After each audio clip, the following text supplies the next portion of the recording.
کاش کہ ہم جو ہے وہ اپنے نعت کے انداز کو اس انداز سے مرتب کریں کہ حضور علیہ الصلوۃ والسلام کی محبت کے پھیلانے کا نعت ذریعہ بنے، نہ کہ اس کو گانے کی دھن پہ۔ دیکھیے نا، یہ تھوک دان ہے، اس کے اندر اگر کوئی بندہ کسی کو دودھ ڈال کے دے دے مہمان کو، پیے گا؟ بھائی میں نے دھویا 100 مرتبہ دھویا اور پھر دیا، نہیں، اس کی وجہ کس لیے ہو چکی ہے؟ یا لوٹے میں کوئی دودھ ڈال کے کسی کو دے دے، وہ پیے گا؟ جی لوٹا پاک ابھی بازار سے خرید کے لایا ہوں، لیکن نہیں، لوٹے کی وجہ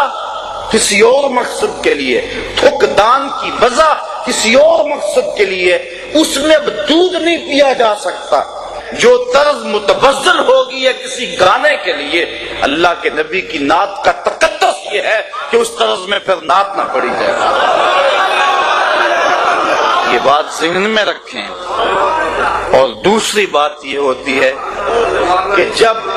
اس متبذل طرز میں جب نعت پڑھی جا رہی ہوتی ہے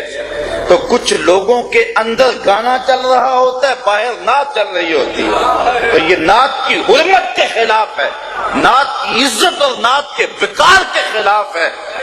کہ نعت پڑھتے ہوئے جو ہے وہ انسان کی جو ہے سوچ اور فکر کہیں اور گئی ہو،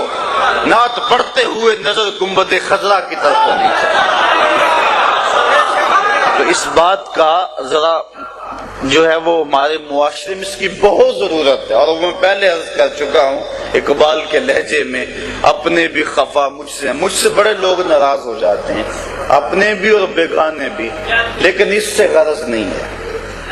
اس سے غرض نہیں ہے کہ کون ناراض ہوتا ہے، گنبد خضرا کا مکین ناراض نہ ہو۔